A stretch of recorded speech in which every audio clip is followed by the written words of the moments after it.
बाख्रा पालनबाट राम्रो कमाइ हुँदो रहेछ भन्नुहुन्छ गुल्मीका एक किसान। हामी रिपोर्टिङ गर्दै जाँदा धुर्कोट गाउँपालिका वाग्ला चौतारा भन्ने ठाउँमा पुग्यौँ। एकजना बुबाले धेरै सङ्ख्यामा बाख्रा चराएको देख्यौँ र बुवासँग हामीले सानो भिडियो बनाउनका लागि समय माग्यौँ। दिनभर चराएर बाख्रा खोरमा हाल्ने बेला भएको थियो। हामी बुवासँगै बुवाको घरतर्फ आयौँ। बाख्रा खोरमा होलिसकेपछि हामी छोटो कुराकानी गर्नतर्फ लाग्यौँ। हेर्नुहोस् बुवासँग गरिएको यो कुराकानी। म एक्लै हो, कसैले साथ दिन्न। कति वर्षको हुनुभयो अरे? 59 वर्षको बुवाले चाहिँ मजाले यत्र बाख्रा एक्लै होइन चराउने, लाने, ल्याउने, स्याहार सुसार गर्ने सबै आफै हो। दर्शकबिन नमस्कार, म केशव पाण्डे। तपाईँले हेर्दै हुनुहुन्छ हामीलाई 84 मिडिया र दैनिक खबरबाट एकैसाथ। हामी रिपोर्टिङको क्रममा यति बेला हामी धुर्कोट गाउँपालिका वार्ड नम्बर 7 वाग्ला यानि कि चौतारा नजिकै आएका छौँ। गिरी कृषि तथा पशुपन्छी फर्ममा आएका छौँ।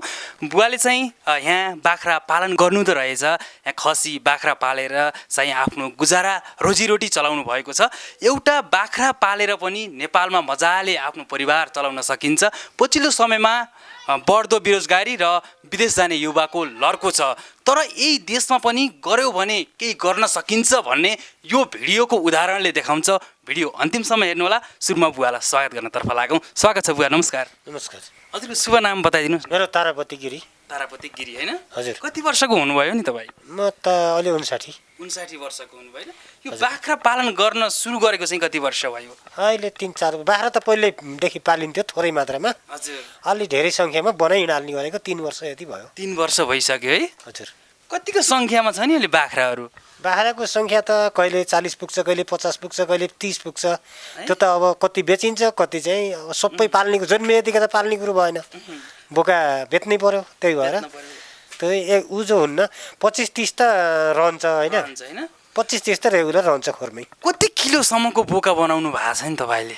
अहिलेसम्म हामीले 40-45 50 भन्दा माथि त सकिया होइन। मैले धेरै पाल्दिनँ फेरि, किन भन्दा हाम्रो 6 महिनामा अर्को महिनामा बाख्रो ब्याएको, फेरि 6 महिनापछि बाख्रो बिउँछ। अनि तिनी साना हुर्काउने, ठुलो त 6-7 महिनाकोलाई बेच्ने कि। एक्लै गर्नु भएको छ कि तपाईँले कसले साथ दिनुहुन्छ नि यो काम? म एक्लै हो, कसैले साथ दिन्न। कति वर्षको हुनुभयो अरे? 59 वर्षको बुवाले चाहिँ मजाले यत्र बाख्रा एक्लै होइन चराउने, लाने, ल्याउने, स्याहार सुसार गर्ने सबै आफै हो। कति जति बोका बेच्नुहुन्छ महिनामा? महिनामा हुन्न त्यो सरदर, सालमा 10-15 वटा हुन्छ, 15 वटा हुन्छ। कति हजारसम्मको बेचिन्छ ठ्याक्क मोटामोटी? मोटामोटी तपाईँको सरदर चाहिँ त्यही हो, 20ले हाने पनि 2 लाख हो। 2 लाख है? 2 लाख 1.5 लाख त घट्दैन, सानै बेची। 2 लाखसम्म कमाउन सकिन्छ है बाख्राबाट? 2 लाख त के हो त एक वर्षमा होइन त? अहिले पछिल्लो समयमा हेर्ने हो भने युवाहरू देशमा केही पनि छैन, सम्भावनै छैन, कि गर्न नखोजेर हो कि सम्भावनै नदेखेर हो विदेश पलायन हुने गरेका छन्। तपाईँले के भन्नुहुन्छ? के छ, नेपालमा काम गर्यो भने आफ्नो रोजीरोटी चलाउन सकिन्न हो? होइन, गऱ्यो भने त सकिन्छ। अब काम गर्न त सक्नु पर्यो, खट्नु पर्यो, त्यो गर्न त हुन्छ। अनि विदेशमा पनि त्यत्तिकै बसेर त यहाँबाट उहाँ गएपछि त उहाँ 2-3 लाख रुपियाँ लाग्ने जाने, उहाँबाट बाध्यता हुन्छन्, अनि 4-5 वर्ष बस्नै पर्छ, त्यही भएर फर्केर आउँछन् है? तर नेपालमा पनि छ होइन, गर्न सक्यो भने? गऱ्यो भने हुन्छ। तपाईँ एउटा 59 वर्षको बुवाले त गर्नु भएको छ होइन? होइन, गरिन्छ, मजाले गरिन्छ। हजुर। के छ अहिले अब यस्तो बाख्रा पाल्ने कृषकहरूलाई त होइन सरकारले पनि हेर्छ भन्छन् होइन, विभिन्न अनुदान आउँछ भन्छन्, के छ तपाईँलाई? सरकारको त के हेराइ हुन्छ र? हेराइ त हुँदैन, त्यो त कापिया मात्रै हेराइ हो। तपाईँले चाहिँ के चाहनुहुन्छ? किसानका लागि चाहिँ के भइदिए हुन्थ्यो जस्तो लाग्छ? के भन्नुहुन्छ सरकारलाई चाहिँ? अब हामीलाई त के भन्ने, अब केही हामीलाई थाहा छैन यसबारेमा। के थाहा छैन है? यस्तो सुविधा दिए पनि हुन्थ्यो भन्ने खालको? अब सुविधा दिएर कसलाई कति हुने हो र भनेको? हजुर। सुविधा मलाई 10,000 दिला नि, उनीहरूलाई कति हुन्छ त्यो थाहा हुन्न कि। हुन्न होइन? भनेपछि आफ्नै पाराले गर्ने होइन, मजाले। तपाईँले मलाई 10,000 दिएर के हुन्छ भन्नुहोस् त? मलाई दाना होइन, यस्तो दिए पनि हुन्थ्यो होइन, औषधि पुग्छ, बाख्रा बिरामी भयो भने केही पुग्छ? केही पुग्दैन। भनेपछि सरकारको आश कुनै पनि छैन। सरकारको अर्काको तपाईँले दिन्छ अरे भनेर बस्यो भने म तपाईँले दिनु भने म भोकै बस्ने त हो नि। त्यो त हो के होइन? त्यही पनि हुन्छ नि, यस्तो सुविधा दिए त अझ हामीलाई सहज हुन्थ्यो भन्ने केही किसानको हामी गुनासो देख्छौँ नि त। जस्तै अनुदान खान्छौँ भन्ने आश गर्ने, त्यही गर्छन्, अनि 1-1.5 वर्ष काम गर्छन्, अनि छोडेर भाग्छन्। त्यही हो। अरू केही होइन। बर्तन अनुदानै नहोस् आफ्नो लगानी लाएर आफै गऱ्यो भने त्यो चाहिँ आफ्नो प्यारो हुन्छ कि, त्यो प्यारो हुन्छ आफ्नो जिम्मामा हुन्छ, आफ्नै हुन्छ। त्यो गरे पनि सरकारले यति दिएको थियो त्यही के भन्छ अनुदान पचाउनका लागि काम गर्छन्, देखाउँछन्, फोटा खिच्छन्, हाल्छन्, अनि चाहिँ भ्याइयो। कता कता हामी सुनेको होइन कि किसानलाई सोध्यौँ, झोले किसानहरू हुनुहुन्छ अरे होइन, झोलामा फर्म बोकेर जाने, अरूकै फर्म देखाएर पैसा खाने पनि हामीले सुन्नमा आएको छ। सुन्नमा आएको होइन, वास्तवमा सही कुरो हो, सही कुरो है, एकदम भएको रियल कुरो हो यो। तपाईँ जस्तै मेरो उसमा आउनु हौ, फोटा खिच्नु हौ होइन, किन फोटा खिच्नुहुन्छ भनेपछि होइन को यहाँ टिकटक बनाउने हो भन्ने, अनि आफ्नो उसमा नाममा निकाल्नुला नि, अनि मेरो फर्ममा यति छन् भन्ने उता देखाउने। वास्तविक किसान चाहिँ मर्गामा परिन्छ। त जो पनि काम गर्ने मान्छे जहाँ पनि जुन ठाउँमा पनि आफू मर्गा हुन्छ कि है।